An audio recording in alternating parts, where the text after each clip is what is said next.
Flip side. I'm going to actually do this right here. Welcome to the Cafe Nightly Show. I'm going to actually put Banana in the back room so I can pull him back again in just a minute. But I do want to welcome into the Cafe Nightly Show. We do this tradition every time we have a city release or every time we have an expansion. We try to get Banana on to talk a little bit about what that expansion actually looks like, the neighborhoods, the area, some collection speculation that may be coming down the pike. Obviously, he does his thing in putting that information out, so we're not going to spoil all the secrets, but it does give us an opportunity to talk a little bit about the expansion itself, with the areas that are going to be added, a little bit of collection speculation, what people can do, what people can think about in terms of how they can come up with their own speculations, things to look for, and of course, just what to expect if you're not number one pro. You haven't done it 100 times. This is your first expansion. What to expect when you get in the city, getting ready for the minting tomorrow 9 a.m. PT. So we're going to get things started here. Obviously, I do have to put the disclaimer up front. All views and opinions expressed by myself, they're mine and mine alone. Shouldn't be taken as game strategy or financial advice. They don't represent the game of the team of Upland. And any guests we have on, same deal. No financial advice, no game strategy advice. I can tell you what some game strategies are, but don't take and say that somebody told me to do this. What we do also say with our guests, we love having them on. They don't always agree with me. I don't also agree with them. That's perfect. Their opinions and theirs alone. They don't represent myself, the Goldsmith, the Cafe Nightly Show, or the team or the game of Upland. Very much the case. Do want to get things started here. Bring on Banana right up front. And before I would do so, obviously, just give you a heads up. Obviously, the big thing is to talk about our expansion into the city of Tokyo that's kicking off tomorrow. The other thing that did happen today, obviously, we did have some sales with some masks. I can have that conversation while Banana's here with me in a bit. But right up front, let's front load it. Let's talk about the expansion here into Tokyo. I'm going to pop up Banana and welcome him in, and I'll pop up the announcement so we can both look at it as we are jumping through things. Welcome in, Banana. There you are. How are you? Hello, I'm doing good. Can't complain. How about yourself?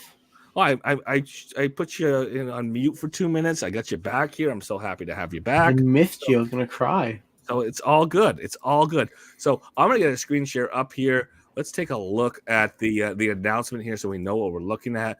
You can do it, computer. But key here, obviously, we know tomorrow is the expansion into or to other neighborhoods in the city of Tokyo. And if you don't mind, let me know what area of Tokyo we're actually getting. So this is called Minato City. It's one of the special wards of Tokyo. This ward, if you're looking at the existing portion of Shibuya City in Upland, you can see the red tag of Minato when you're looking out, if you zoom out enough. And it's going to be that general area to the southeast of the city. So you see some of those islands over there. Some of those are going to be included. And you have a bunch of nice areas that we will get to talk about very soon. And that will be our expansion. I believe it's about 20,000 properties. Am I correct on that? 16,000. 16,000. Okay, yeah. That's not bad. 20,000 is probably you looking at the data trying to draw the lines. But yeah, 16,000 is what Upland told us. Fun stuff. Perfect. 16,000 properties, 30 neighborhoods, 4 collections. That's it. That's the number. So looking at the bare basics of this, obviously, the travel into the city of Tokyo is already open. It is an international flight into the city. We do have some properties that are going to be available for anchor properties that people can go and send to help set their drift for tomorrow. But everything's going to kick off at 9 a.m. 9 a.m. PT tomorrow. So you're going to want to be in the city to be ready to do so tomorrow, January 18th. Again, 9 a.m. PT, about 16,000 properties, about 30 neighborhoods. And tell me a little about the again, you said special ward, Minato. Tell me a little bit about what that area looks like. We could look at the actual map, but what does that actually look like in comparison to the part of Tokyo we've already seen? So compared to Shibuya City, Minato is very well known for its foreign population. This is one of the areas where you see a lot of immigrants and expats move to. It's not English-speaking majority. However, you will find a lot more people speaking foreign languages in this area, and as such, two things are important to look at. You have higher home values, and you have higher diversity of cuisine. When we looked at the Shibuya, we had the gastronomy collection that came out the venue. Yep. I'm highly speculating that there's going to be quite a few of those collection props that are going to be in the city. And just to preface that, since the venue and it's been released, it's going to be multiplied the mint prices by 11 times. And since our mint prices are going to be higher already, they're about 60K on average. That's what they stated on their website. Expect to pay like a good couple $100,000 for a rare property if you are looking for a rare venue property for your gastronomy collection. I mean, why not? You know, it's just a couple 100,000 UPIX. Just a couple 100,000 UPIX. I don't even have 100,000 UPIX, and yikes. So, you know, a part of what comes along with the collections, obviously, is the reveal here. You know, in a week is we're going to get 4 collections that are new. You're saying, and I believe this is the case, I'm not disagreeing with you. You're saying that there are collections that are already released in Tokyo that are going to have some of those collections likely extended into Minoto City. So just because we don't see those yet, we may see those collections as soon as the city opens, right? Yeah, you're gonna. So what I'm expecting is that when you go into whatchamacallit, Minato, you're gonna see the red pinpoints, which because it's a venue collection, so it'll point out where the collections are. And when you see them, you can be like, "Ooh, collection," and you grab it. It's gonna be a lot of money. I think the last time we saw it was the last venue I think we've seen was the Thai tea collection in London. People were spending millions of UPIX to grab them. But I don't think it's gonna be that bad. But I definitely think it's gonna be a couple 100,000 for a lot of these, especially when you get to certain neighborhoods in Minato, because Minato is very expensive. And to your point, have you heard this confirmed by the team that there are, you know, the parts of a previous collection that are going to be extended to Minato City? No, I haven't heard it because they don't tell us anything anymore. Okay. Because 2 years ago incidents. But anyway. Yeah. But they stated the collection was not completed. They did state that when they released it because people pestered about it. Why is there only 10 rares? Because it's it's 120 properties, I think. Yeah, so that's part of that theory, right? Yeah. And Upland's already said this. Part of their theory is when they expand these cities, they are giving us a portion of the whole city.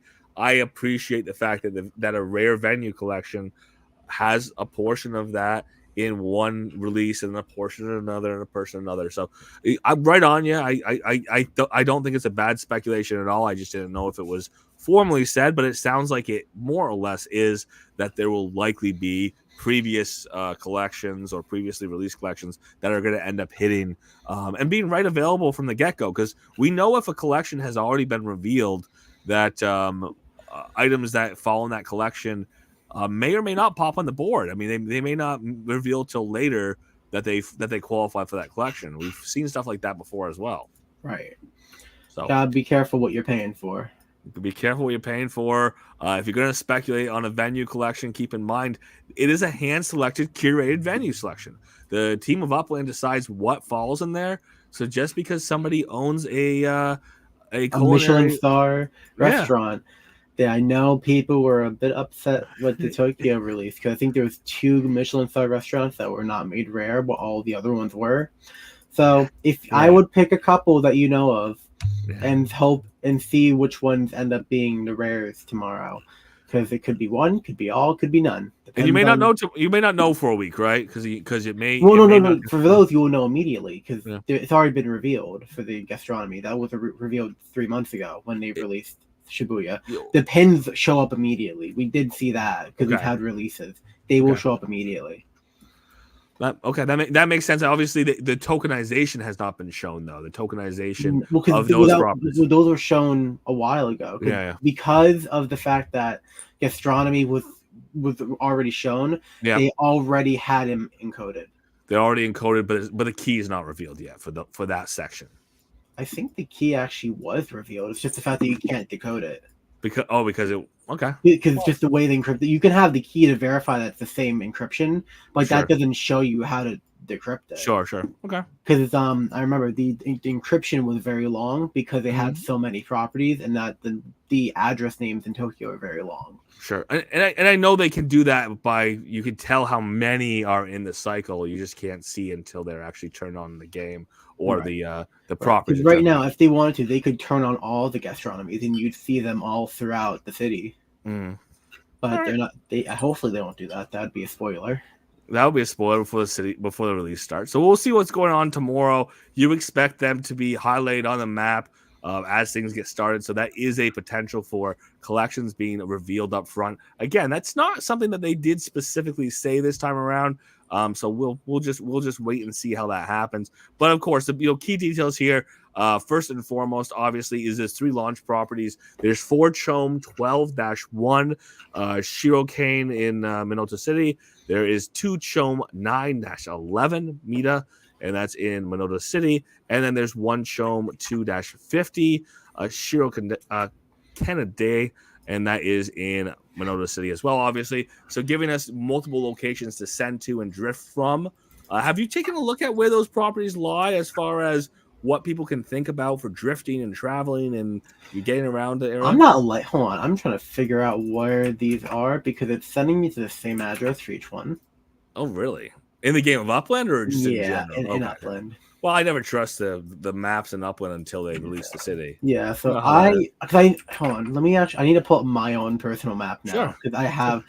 So I know Mita is in the south area. I have Mhm. to like figure out where because I think Shirokane is next to Mita. I Yeah. want to say. Let's take a I look. think that's near Ibisu. So let me pull up my map line. So we said those addresses are. We got to click our little focus. Here we go. We got to click a little focus in search in Japan because we know those addresses don't work the same way as the rest of the addresses. So we have Mita, which is like the center of Yeah, they're not showing the correct addresses because I just checked on my. They're just not turned on yet. They're just not turned on yet. Yeah. They're sending to the one that's in Shirokane. It looks like from what Okay. I'm seeing. Because that's the one that's turned on. I guess so. Because Shirokane and Mita, they're next to each other, but Shirokane Mm-hmm. is like more west of Mita. Mita is very much middle. Then you have. Can you tell me what the other one was? The So I just pulled Shirokane. up the Shirokane right now. It puts us over it. The property is not turned on, so we can't actually see it. But this is right here where Shirokane is. If we look, it's right here in the overall city. The next one was 5 Chome 9-11 Mita. Oh, mine's not bringing me to where you're going. Well, maybe I typed in the address better. I don't know. I know. Copied and pasted it. Well, Anyway. 5 dash. Well, you know how that is. Copy and paste in Upland. -9 -11. Let's take a look. And that is Mita. Space MITA. 5 Chome Mita right here. That's not the 5. right address, by the way. That's not the right address. No, because you have to you can read underneath it like the gray text. Yeah. It showed 5-7. Yeah. So we'll have to see how it goes tomorrow. Should be Yeah. interesting. Worst comes to worst, I know people will be sending screenshots of where to zoom in. Yeah. But to get an idea, Mita is the most centrally located one. I'm gonna be honest, Mita would be your best bet because it's in the middle. Both Shirokane and Shiokanadai are both in the south west. I'm gonna be honest, that's pretty far from a lot of the speculations. I'll be upfront with that. That's not close to many of them. And again, what we can see, and again, this is the city as it sits right now in Tokyo, portions of Tokyo that we have right now. Again, Shibuya City, that expanded area, and that we do have now. We're gonna be going to Minoto. That's gonna take us over to the coast here. So we're gonna get some coastal properties. Banana, a lot of island props. Island boys are coming back. There's a couple islands in this release. Yeah, island props for sure. So we'll get some island props that are coming out. That's going to be a speculation on its own, regardless of collection. People like to hit the water. Real world, some of these neighborhoods that happen to touch water end up being really expensive in the real world. So they end up being really expensive in Upland. They can be, sometimes they're not. But yeah, looking forward to seeing that. What is the speculation at this point? We obviously know Upland has told us officially, no questions asked. and again, this is the first time they've been this forward with it. Is, hey, look, the lowest property you're going to buy 17,393 UPIX. Deal with it. The average is going to be 64,152 UPIX, and the high property is 818,000 UPIX, which actually is not incredibly high because a lot of cities have, those big properties with that 2, 3, 4 million UPIX. But I mean, it is expensive city. It's expensive area. Yeah. Do we have any estimates on UPX per UP2? Any ideas there? The answer is a lot. Yeah. We have to realize we saw Shibuya. Many of the prop sizes are small. That doesn't change in Mita. You're still gonna have small prop sizes. So we're looking at. I just have a question 15? From the Upland Cafe. Does that include FSA? I'm gonna say probably. That's probably gonna include it. I don't think there's gonna be many FSAs. They said in the announcement very, very limited FSAs. So probably 10. Probably 10. No, and we do know Upland has said, or not said, they have kind of made clear they have this cutoff where FSA stops. And I think it's about 20K. Yeah. I've seen FSAs in the 15, 16, 17,000 UPIX area, but I think they don't do an FSA above 20K anymore. Except one time they did in Santa Clara. They used to. They used to do the more expensive ones. They did more expensive ones in, I think they also did in Nashville as well. But yeah, they did those more expensive FSAs that, again, nobody could buy a 70K FSA property because you're not going to be buying FSA properties. You get 70K sitting around. You're going to be above that 100K pro threshold. But yeah, so I expect not very many, and the ones that are going to be there are going to be about too expensive for anybody who's an FSA. Yeah, I'm expecting that. I was joking with 10, but I don't see more than 100 FSA in this. Yeah, I mean, again, this is not the area for it. We did have some FSA previously in earlier parts of Tokyo. We may have them in later parts of Tokyo. This is not the part of Tokyo we're going to see a ton of FSA, and that's not too surprising. Again, we talk about our cities that are eventually, I have to say, going to be a tier 1. They do not have a high percentage of their properties reserved for FSA. Yeah. The lower tier properties tend to have a larger portion of their properties reserved for FSA, again, because they're less expensive properties. But it's kind of par for the course. You got one of the most expensive cities in the world with, again, small property cuts. It's not going to be a high density FSA city. I'm also noticing people were mentioning that layer 2 projects, some uplanders have a lot of money, which is true. However, I'm going to be honest with you. I wouldn't spend 17K UPIX on a burner property in Tokyo for a 20 UPIX for it. I don't think you could convince me to do that. I mean, if you can't do anything with it, and you have because we're looking at they're going to be small again. Like, I mean, if I'm paying 20K, like I want them to be at least Miami size where I can put a building on them. Some of these you're not gonna be able to put buildings on them again, or it's gonna be like weird shaped buildings. Weird shape. You're gonna have the townhouses on the side. And here's the thing. This is what's interesting. Now this is where we get to that situation where the passes, because again, that's another part of this release. I like to highlight there's a couple of different things going on. Pass sale happened today, as did the mask sale. The mask sale was Block Explorers paying. Here, let me put this on StreamYard. There we go. That we did have the mass sale today. Mass sale being buying UPIX. Again, if you bought the UPIX in USD, you spent $30. You got 30,000 UPIX. Now you got another 30,000 UPIX for Tokyo. You also got a sweetener, which means you got a little bonus Block Explorer here. There's a burn event with that. Not getting into that too much because we're worried about tomorrow more than anything. But hold on to those if you've got those. There will be a burn event. It will be a future sale with Block Explorers through Block Explorer shops. These guys right here. But the key thing here that was kind of interesting is the way they are selling the Tokyo passes like they did Miami passes is this 80% reservation where 80% of the properties can fit a structure. I don't think 80% of the properties in certain neighborhoods are going to allow you to put a townhouse, because this looks like about the size of a town instead of a small townhouse. I can't tell. I'm gonna be honest with you. Like, people aren't gonna be able to afford some of those properties. I didn't buy a pass because I'm not gonna shell out 200K for a building that can fit a townhouse. That's what it felt. It's gonna be the bigger properties that are in there, which is great because that means we're gonna be able to mint the smaller properties. Yeah. But that also means if you bought a pass, you're gonna be coughing up an arm and a leg to pay for the property, most likely. And here's what's interesting. In previous iterations, they've told us what the price range is for properties that are included in the But past. they didn't this time, right? They didn't this time. So who knows, right? You could have a property reserved for you that's 270,000 UPIX, and you're not going to buy it anyways. It's nice that they reserved it for you. Someone's gonna get that 818K max UPIX property. I swear. Wow, That's not necessary. It's possible. It's possible. I if that happens, I might actually have to laugh because that would be kind of funny. No. Here you go. 818,000 UPIX property. It is a collection property that you get to buy. You get to buy it at the pre-reveal price. That would be great, Banana. That is very nice. That would be if you have 818K, that is very nice. Could you imagine? There's definitely a couple hoods where that would work out because I'm looking actually right now at some property lines because I have my own service I paid too much money for to get prop lines. It's so expensive. Yeah. Don't do what I do. Anyway, but like I'm looking at my stuff and like there are a couple of neighborhoods I could see where that is gonna happen. Mm-hmm.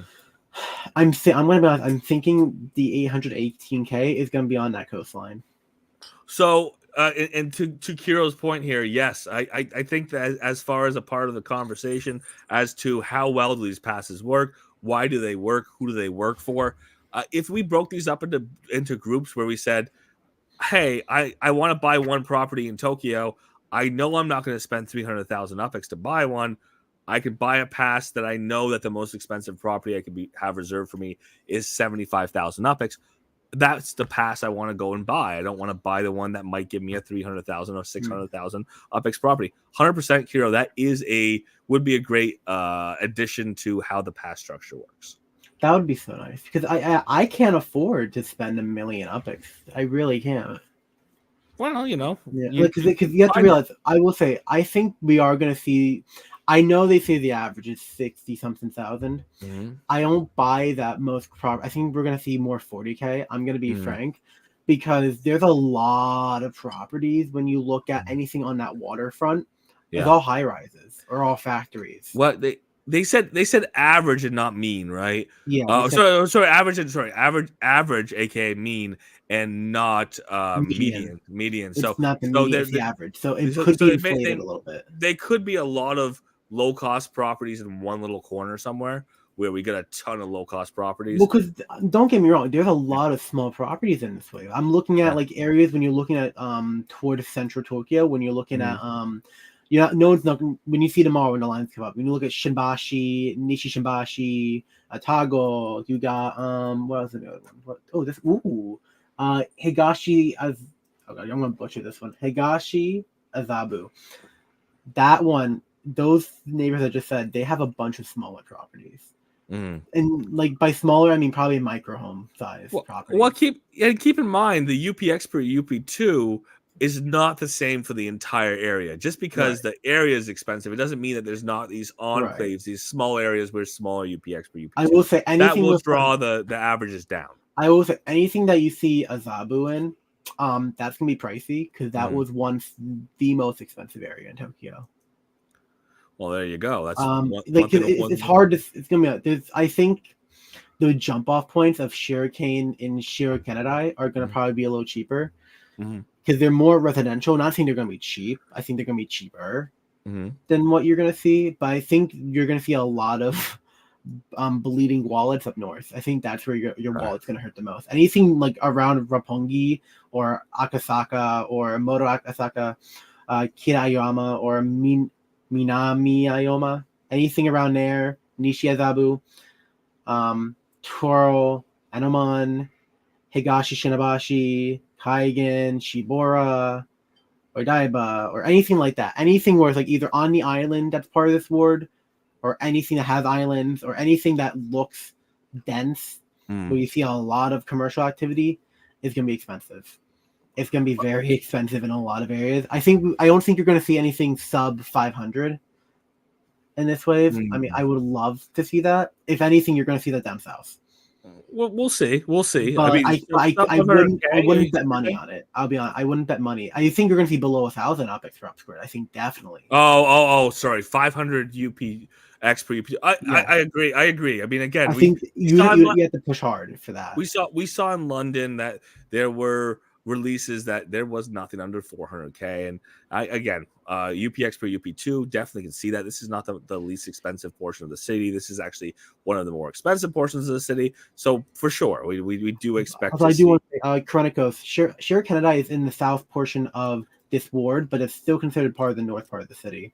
So it's the south part. I don't know why. I'm looking at it right now. Shire Can and Shire Canada, they pop up on the south part of the ward as a whole, but not the south part of the city, if that makes sense. Because they're still pretty north, considering that we have about 3 wards until you're out of Tokyo's border to the south. Shire Canada and Shire Can are pretty north in terms of the city as a whole. I think that's where that confusion comes from, because they're not on the north, meant it neighborhood-wise. Yeah, that map is back here. Let's go back to it. Yeah, because I'm looking at them. They actually didn't put the labels on, which made me sad. They didn't label our map this time around. Oh, well, there's our map. And if we look at it, if we look at our map and we look at what we're looking at, so if I could come back over here to this map in the Game of Upland as it stands right here, here's the Imperial Palace area. We are going to get this part of the city essentially right here, and then back down. I believe is what we're looking at, right? So we're looking taking a line, driving a line from Shibuya City, which we already have in the game. We're going to go all the way east to the coast. And then obviously about as far north, if I can get a landmark in our current Game of Upland, about as far north here. Well, actually, I think there's a good landmark. There's a park that you can go off of. You see that square-looking park when you see that island, Shiba Canal. I'm gonna butcher that other word.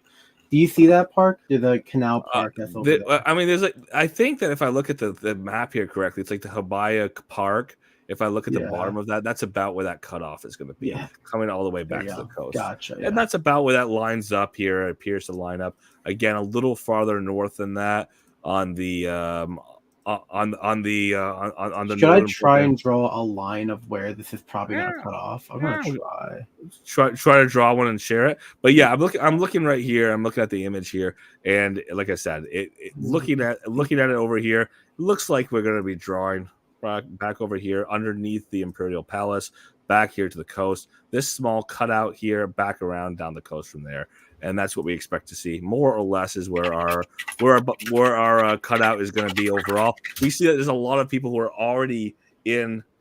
Perfect.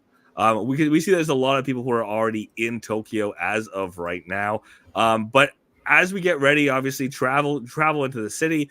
We do need to fly in. If you're not in the city right now, it's going to be a 1 to 2 hour flight from many parts of the world. Some parts a little quicker than that. But easy news here is do it now. Do it overnight. Don't wait till first thing in the morning. We can and we do have delays in the morning. Sometimes we can see all the travel passes sold out in the city. Now that we've got more cities in the Game of Upland, that's less common. That's happening less often. People are more distributed in where they're traveling from. But of course, you're going to want to get into the city early. You're not going to want to be flying in the morning of, because if you miscalculate, you won't be there for city release. Yeah.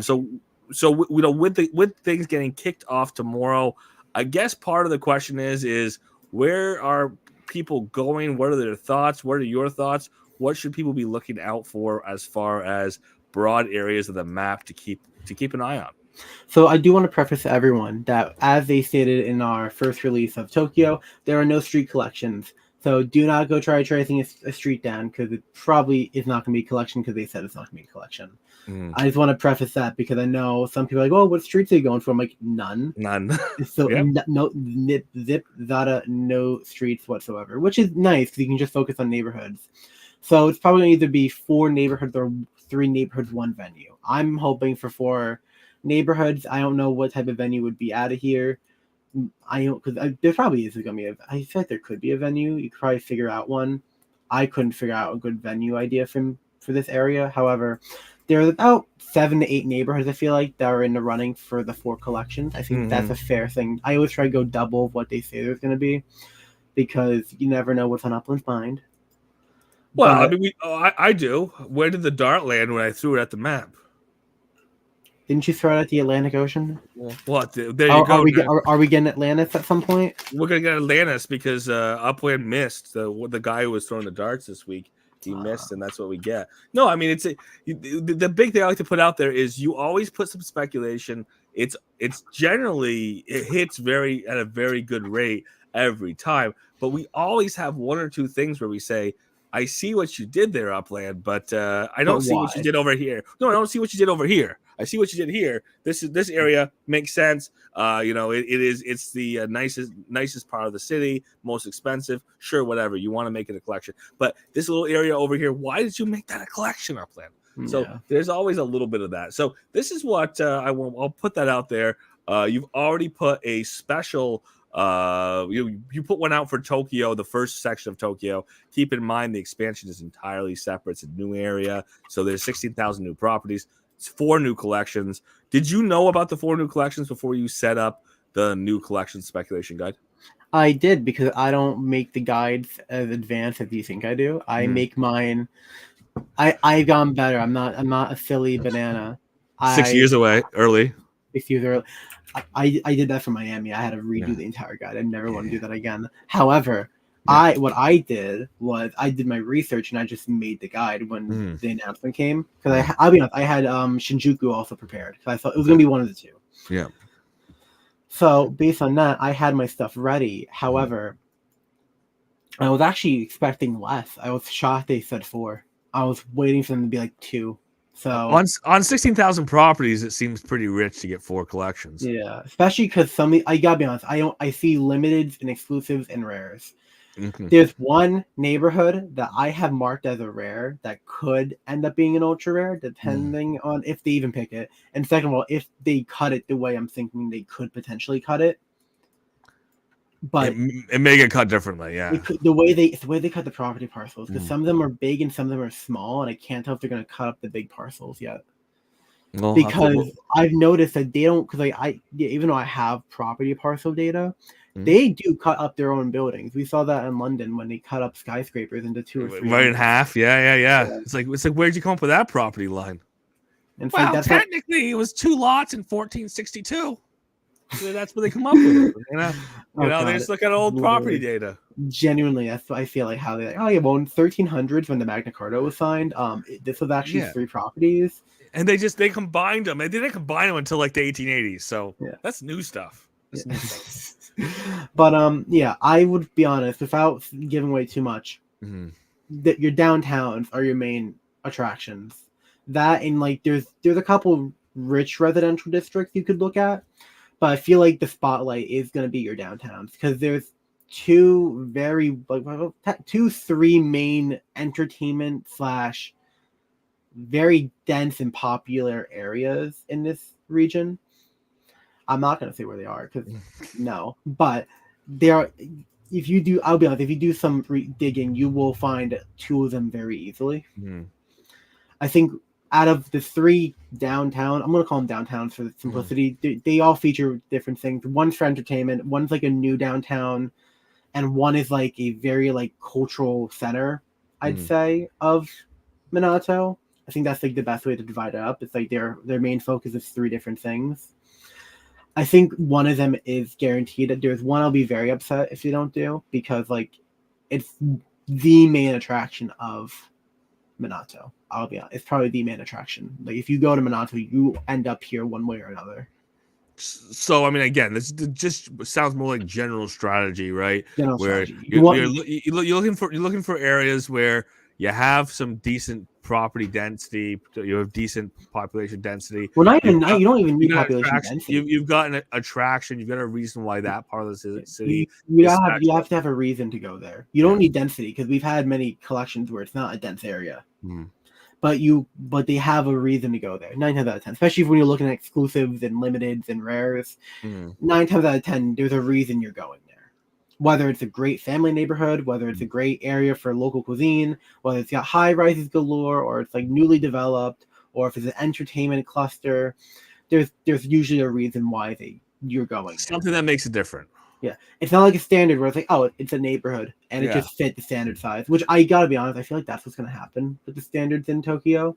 It's just gonna be a neighborhood big enough to fit a standard because there's not many that fit that. Well, we used to have that joke, right, where they would pick the largest, the biggest neighborhood that's not exceeding the size of a limited, and poof, that is the limited, the one that's the absolute closest to the line of where they would say this no longer qualifies as a limited. Yeah, like I got when we had Shibuya, I called Yoyogi or Yoyoji. I don't know if it's a hard G or a soft G, but I called that as a standard because I thought that'd be slightly too big for them based on how they're cutting everything. Yeah. But I was told no. I was like, oh, okay. Well, I mean, they've sometimes done that with like higher UPX per UP2. They've kind of weaned towards the sides of bumping the collection status. It would normally be a standard, but this is such an expensive area. Poof, we're gonna make it a limited. They also depends on the size of the city. If it's a bigger city, they're a little more lenient on how big a neighborhood can be for a certain collection. Yeah, and keep in mind this is 16,000 properties, but we're getting nowhere close to minting out all of Tokyo. Oh, we're still early days. We're very early days. So like I'm excited for Sho, Chiyoda, and Shinjuku, and then my burnout for Tokyo might start kicking in. But that's 3 more wards we got to get through before I'm like, yeah. Yeah. 3 more large special awards, and then you're like, I'm done with Tokyo. Even though there's going to be more Tokyo after that, but I know hopefully, and it looks like we're bouncing between cities that are partially released. We're getting the expansions out as they come. As we can build these out. This is our first expansion of 2024. We've got new rules of the road here. Go over a couple more of the rules of the road this time around.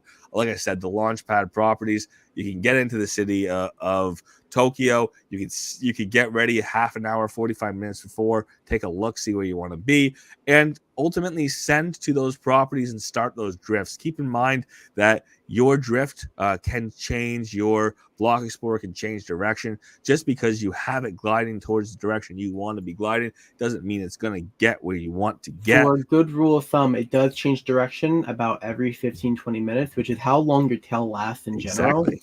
Yeah. So let's say you're at a spot, let's say you have in Shurikeneda, let's say Shurikeneda, you have a property that you see that's in the neighborhood next to it, which is Takanawa, and it will let's say it's going to take you 10 minutes to get there.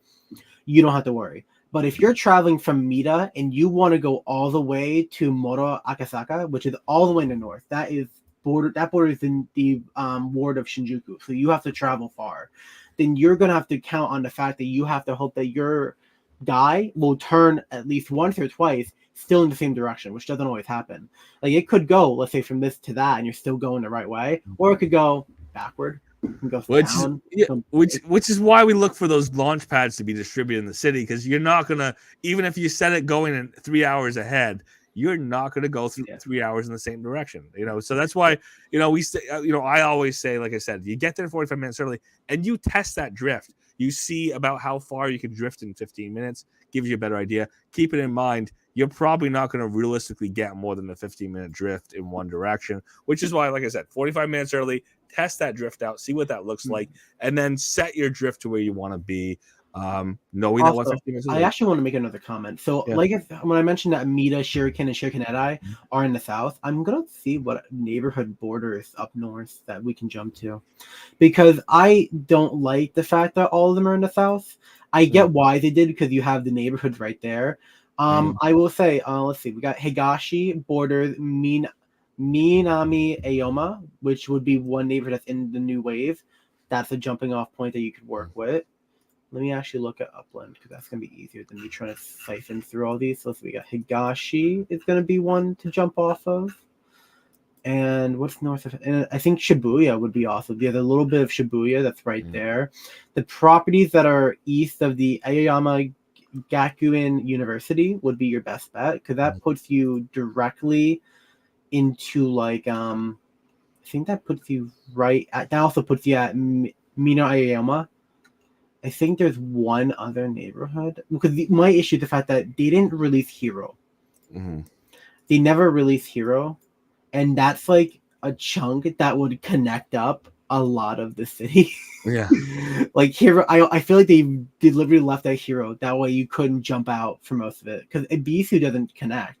Yeah. So you're not gonna really have. Actually, I'm sorry, it does, but it connects where Shuriken Yeah. is. Like you don't need it. So you don't have as much of glide opportunities to glide in, but you can still glide in from I think from Shibuya. You're gonna have a realistic You can realistic also and jump off from Jingume. Jingume. Yeah, Jingume. Jingume, you're gonna have a Parts of realistic Jingume glide you in. can jump off of. Yeah. Just be careful where you're jumping. You'll see tomorrow what I mean by be careful. Yeah. Because Jingume connects only at like for a couple blocks, and then it's like I think what ends up happening is the rest is Shinjuku. So you have to just be careful when you're jumping. You'll see tomorrow. I'm saying be careful, but you'll see that it doesn't connect. It can't jump over there. So Jingume, you could like I said, you can jump off of Bisu if you want, but you also have the jumping yard already there. Higashi and Shibuya are your main ones to go with. And keep in mind the bounce border typically it remains in place until right before the city release. That means that if you drift in the direction of the new city, the new areas of the city, you may hit that bounce border and bounce back. That invisible border may not be turned off until 10-15 minutes before the minting. Yeah. So you don't try to set your drifts too early into that direction. The one thing that is interesting, and I can see this right now, and what my share screen is right now, is because we do have an expansion, or whenever we have these expansions, we already have on all minted properties, we're going to have send airplanes popping in. So if you show up in the city, you're low on sends, get your sends tonight. Don't wait till first thing tomorrow morning to try to do it. They will continue to refresh, I think, about every 15 minutes. I'm probably going to have to buy myself some cents. I want to buy myself like $2 worth of cents. So that you have that 30 bank to get started. Yeah, because even I'm gonna miss. There's no way I'm gonna use them, but it's like that nice little cushion to have. Mm-hmm. Especially if you're trying to get into a small neighborhood and that side is minted, but you want to go back to the back one, you can burn a lot of cents to mint a single property. We see that. I will also, if anyone looking for small neighborhoods, your smallest neighborhoods by property count are going to be as followed. It's probably going to be. Oh God, I have to pronounce this. I'm going to regret trying to pronounce it. Phonetically. I was told yesterday. Pronounce it phonetically. Yeah. Eza Bomem Ianacho. I am so sorry for whoever just heard me butcher that. Then that's the smallest neighborhood by like size and properties. I think there's like 50. It's not many. Then you have Azuburai, and you also have Shibakoen. Those three are very small. You also have Atago, which is a little bit to the north of them. These are all like just north of Minato, like Higashi Shiazabu is like a little bigger. That's a lot of smaller properties, but then you have like all the big or smaller areas right north of it. So if you want the small neighborhoods, which I know some people go to because it's a guaranteed flip because it's harder to get into, which is a strategy. There's many strategies to minting. I'm not going to come after anyone because I'm probably not minting. So do what's going to get you your coin, but you would jump off a Mita probably. That would probably be your safest bet. And looking at the map here again, what I was trying to point out here is, again, with all of those sends there, it's a good idea to pick them up tonight. If you don't get them tonight, more than likely you're going to have a lot of people having the same strategy, trying to get those sends shortly before the minting. So you're going to want to at least be full. As Banana said, key strategy if you want to be safe. You can always buy sends from the Get Up store, and by buying sends, theoretically, they let you stack more than your standard, carrying them out, which is kind of interesting. But that is a feature of those boss sets. You know what? Because I was able to duplicate my guide, not my guide, my images. So I'm gonna go ahead and do something really cool for everyone in the Uplink Cafe chat. I'm gonna go ahead and I'm gonna show like where everything connects. What area lines? Yeah. Perfect. Also, I was wrong. I'm sorry. Jingume does actually connect correctly, so Jingume is a good spot. I am sorry about that for that misinformation. I just double checked it again. What about Jingume? It does connect all the way through. It does connect all the way through. I don't know why I thought it didn't. But you're saying that in Hero, the Hero area is not there, so all the way across. Jingume is fine because that's not affected. What's really affected is Higashi and Bisu because you have trouble getting to the middle areas of like Nishizabu and Minami Azabu. Those areas, like the central portions, are only being supplied by Mita and Shuriken. Okay. So I'm just trying to change up the colors a little bit. That way I can just show like what's what. Because like I try my best here. I mean, don't get me wrong. I have my guide, which community projects go there. Oh, you're gonna get it. You're gonna get a chance to plug it. You just gotta do the work first. Yeah, you gotta, I gotta do my work. Sing the song before you eat the cake. I gotta do my community service real quick. Yeah, right. My community service for Upland, which I do love doing this. I gotta say, this has made me so fascinated with city planning that it's actually become a little bit of an addiction. Don't come at me for my addiction problems, please. I mean, City Skylines, thank you very much. Shh, don't call me out for my my 3,000 hours of City Skylines. Okay. I just gotta I have to turn off one more thing. Sorry. And yeah, Wolf, pick a huge neighborhood that's not minted out. Keep in mind, they pick a huge neighborhood that's unlikely to mint out. The decision on where they're going to set their collections is done before the minting, but they can see the writing on the wall. They can see if an area has high speculation, if there's a reason why one area versus another is likely to mint out, and we've seen that in the past. We saw that with Miami. There's some areas that were unlikely to mint out because of their mint price, because of their size, and those were the ones that ended up hitting collection. Go figure. I wasn't too surprised to see that happen, but that is a pattern. You're absolutely right. There's some areas that don't look extra special. Sometimes those end up hitting a standard or a limited. All right, I'm just typing something out in the lovely chat. Clack, clickety clack. That's what I hear. Yeah, exactly. Right, a little more. I'm gonna proof that. Oh, there's a table of contents. Oh, there it is. Yeah, there you go. So the teal, like actually, I mixed up the colors. Hold on, I might actually be colorblind. The teal doesn't exist, right? The teal's the part that doesn't exist. No. Teal is Shibuya. Okay, so teals are Shibuya. Teal Shibuya. Green is Minato, and then the blues are the ones in Minato that like have the jump off neighborhoods. Okay. And like as you can see, like I feel like they underserved the north part, which I get why, because I can tell you right now, the north part is going to be probably a more expensive area, because when you get closer to Sho, you're going to see a lot of priciness, because you have Ginza actually right outside Shinbashi and Higashi Shinbashi, and Ginza is like this really beautiful shopping district. The issue that it's also pricey, so take that what you will. Please bear in mind that there is the area of Odaiba, and then you have Higashi, Yashio, you have Konen down to the south islands, you have Kaigen, you have Shibora, all the island areas. Not financial advice, but if you don't want to go for collections, that's probably one of the areas you might want to hit.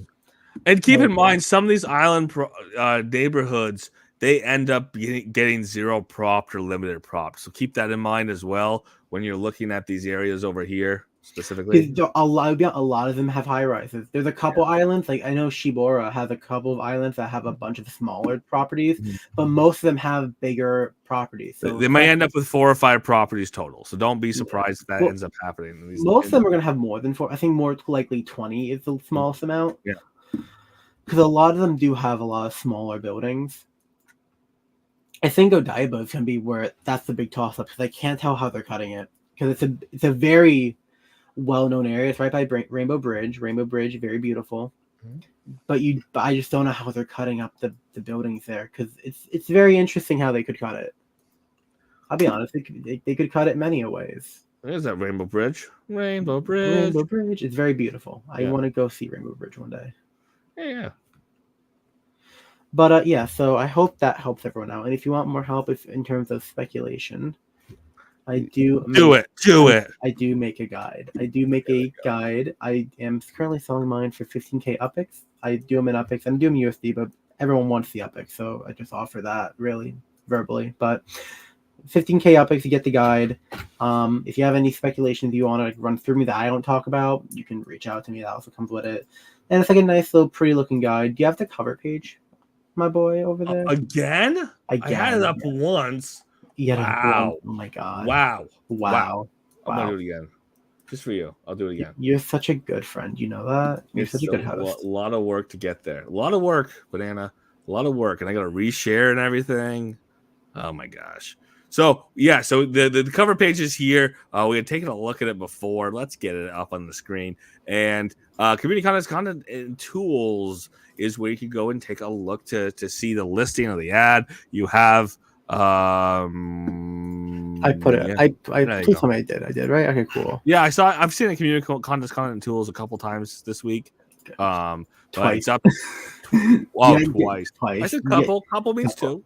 Okay. It could be more. Yeah, a couple couples. You So make it sound like I'm more desperate than I already am. fair enough. So you can get it at actually couples too. You can get it out to get out community content tools if you want to see how you can get more information. It's obviously going to be there. So I do want to go through and get back to the guide here. The guide on the expansion. Obviously the notes here, what to look for. Obviously the big thing today, I did mention on these sales, these Block Explorer sales. Obviously Block Explorers did sell out relatively quickly. Wasn't too surprised on that. Again, keep in mind, $30 is a big ask to get a Block Explorer, but you did get the upticks along the way. They did seem to sell out pretty well. And again, part of this was that they are part of a burnable sale.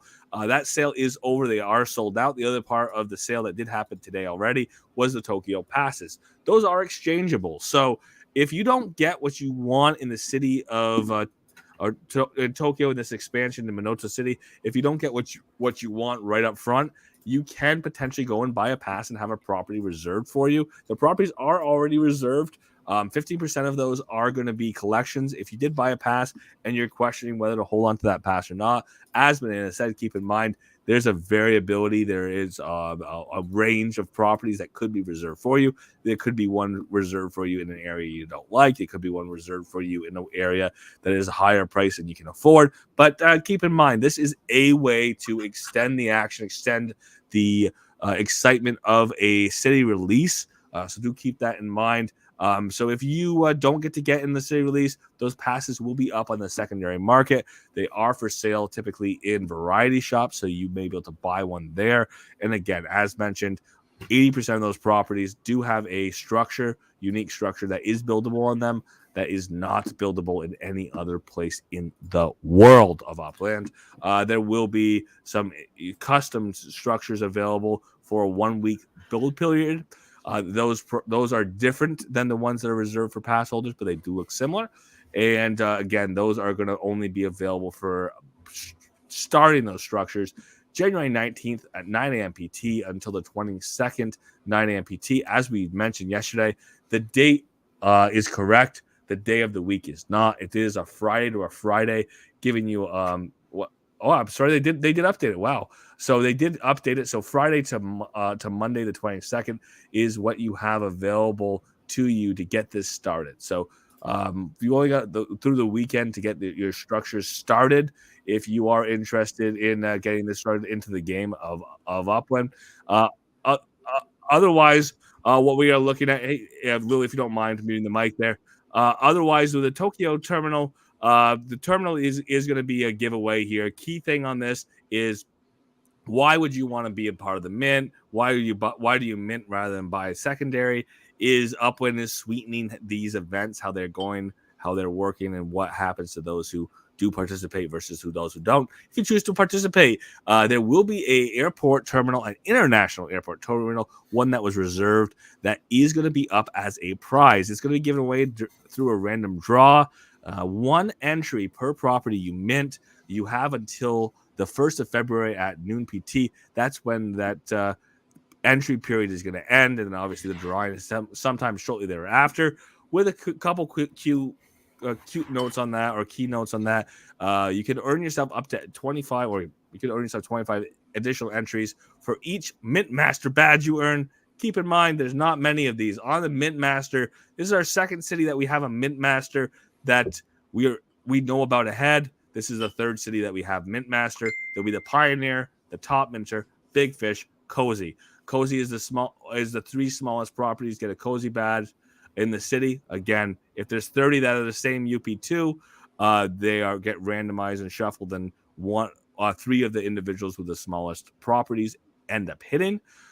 Big Fish, largest properties, the three largest properties get the Big Fish badge. Top Minter is the person who can mint the most during that 3-hour period, and then the first 3 hours, and then Pioneer, obviously, the first 3 properties minted. Again, it gives people a little bit of fun competition up front. People are trying to mint the first property they glide over, they get to. So there's a lot of people pressing that button right off. Internet speed can play a factor into that, of course, but this is something that just makes it a little more fun. It's something that Upland is trying to prioritize, that experience of right up front minting as opposed to waiting. And again, the passes give people the opportunity part of the city release if they don't mint. And I don't know. I agree with Kiro 100%.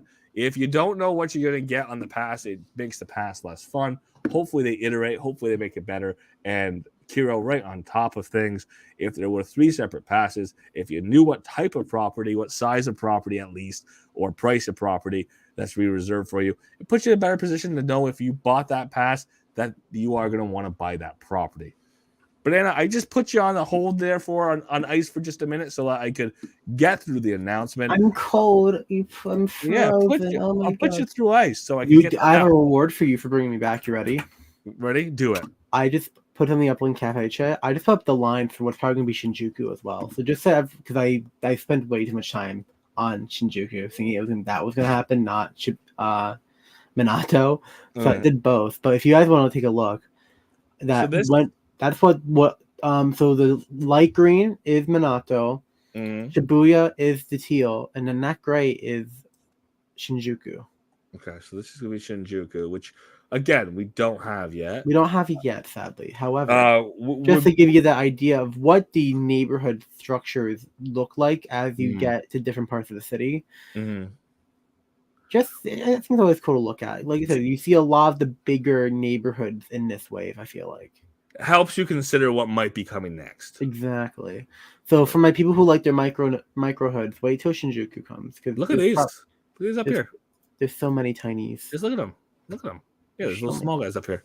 Yeah, so appreciate that. Thanks for getting that dropped in, Banana. Obviously, your guide is available. I do always put this out there during collection week or speculation week, between the time that the city actually releases and the time that we have the collection revealed, and that's going to be 1 week out. There's a lot of horse trading that goes on. People speculate on what's collections. People try to sell those and buy those, and people who are speculating on that limited neighborhood potentially. They keep minting as they go, piecing away, ticking away at those small neighborhoods or those medium neighborhoods that might hit collection, but nobody really knows until next week. So I'm looking forward to it. You're gonna have more to say potentially out there. If people have questions, they have time to continue to review things. If you don't have all your collections decided when the city release first happens or the expansion first happens, there's more time to do. So again, if you don't get the guide today or you get the guide today, it is theoretically useful through the week, right? Right.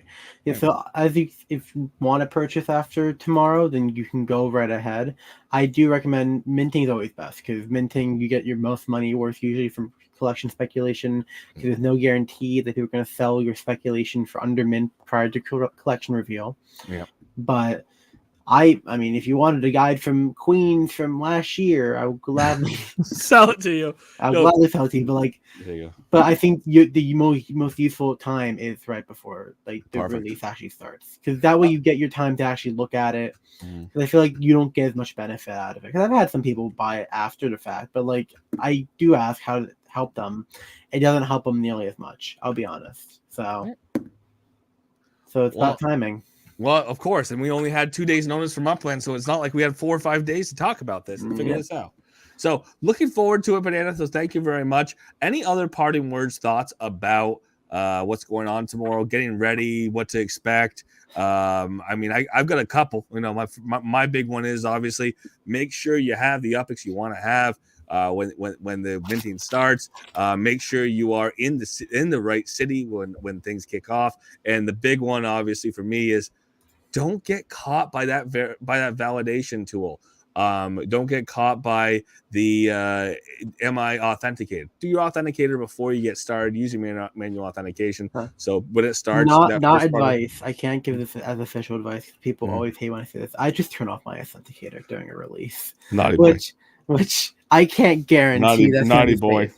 However, as someone who doesn't deal with authentications during city releases, I am personally okay with that because no one else knows my account details yet, so we're good. Or do they? Or do they just actually, Goldie has them in case I pass away. So No. yeah.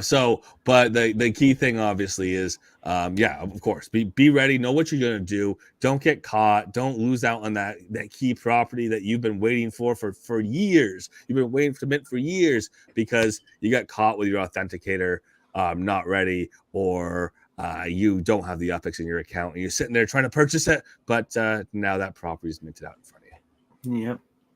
All right. Well, I'm looking forward to it, Banana. You give me your hint. Give me your one tip that we haven't done so we can both go to bed tonight. Your hint is read the guide you got. Way. No, I'm kidding. But for everyone, for the best tip, spend your money wisely. Tomorrow, people are gonna be running around with their floating, trying to figure out the base prices of everything. If you can, get a hold of one of those spreadsheets, people, and see where your money can go. If you don't have a lot of money, you might just want to skip out on speculation and go for the cheap stuff. Because what's the point of trying to go for a collection when you don't have the money to buy it? Fair enough. Again, if you're trying to mint in an area, you're floating in. We've seen people do this before.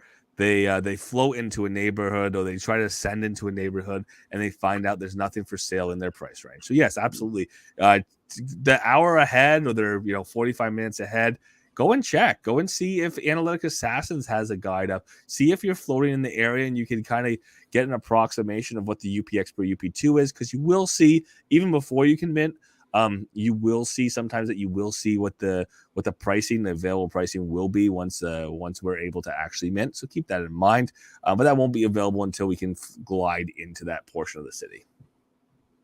Yes. So just be careful. Listen, be careful with your money. Your money is valuable. Do not spend your time is valuable. So don't spend your time trying to spend your money when you don't have enough money to make use of that time. So be careful where you're going. And don't get fired from your job. Don't miss out on that important class. But this all happens in the first few minutes generally. Yeah. The highest speculation properties tend to sell out in the first 10 minutes of the city release. Obviously, there's sleepers. There's areas that people don't mint that end up hitting collection. There's sometimes there's properties in really nice areas that take a couple hours for people to finally get. But the good stuff tends to go pretty quick, or the high speculation stuff tends to go pretty quick. I was gonna say, they said, people are not gonna like, not people. I believe not gonna like this answer. Don't give in to the FOMO. If you have no reason to desire Minato and you do not have the urgency to go, don't go. Don't waste your time. It's. I'm winning that airport though. Deal with it. You want that airport? That's no. I mean, I obviously I'm not going to spend 100,000 UPX that I wouldn't spend anyways. Right. Just for a little roll of the dice on an airport. Right. But I will say that it's nice that they are kind of giving those rewards to the people who do decide that they want to go and mint those areas on those times. Right. But listen, because I know there's so many cities in Upland. Like, for example, I put my money into Miami because I wanted to be in Miami. I mean, if they're going to hurt me that now I can't mint out over here in our lovely neighborhoods in Minato, yeah. But like, I also have my Miamis that I wanted, so it worked out for me. So if you want to be in Tokyo, get your butt into gear, because this is one of the areas to get into. If you don't want to be in, don't do it. Then don't. But do it if you want to. Yeah, that's it. That's the best advice, Banana. Do it if you want to. If you don't want to, don't get suckered into it. Don't be upset. It's 4 collections. Yeah. It's four collections. You're not gonna die if you miss 4 collections. But also, I mean, mint what you want to. I always say that too. Is like, if you're minting for the potential for a collection, if you don't hit collection, don't cry. Mint what you want to, regardless if it hits collection or not, and you'll be a happier camper. Right. Sounds good to me. If you mint what you want, you'll always be happy. You gonna get some sleep for tomorrow? I'm assuming. No, I might. I'm probably not gonna be there. Try. What? You're not gonna go to the mint tomorrow? probably not. Oh, fair enough. Again, I mean, it's expensive. It's going to be expensive hit. It's going to be expensive to get started. So thank you so much, Banana. Looking forward to tomorrow. The time, the details, 9 a.m. PT. You got to be in Tokyo before 9 a.m. PT if you want to actually take part in the Mint. So make sure you do so. Make sure you're there. Give me some parting goodbye so I can wrap this up. I love you, my friend. There you go. Thank you, everyone, for being here tonight. Right up on YouTube here in a couple minutes. So if you want to go back and get some speculations you missed, you have the opportunity to do so. Thank you, everyone, for being here. And as always, if you are in the Cafe Discord, feel free to unmute your mics. The floor is open. Thank you, and good luck in seeing you tomorrow.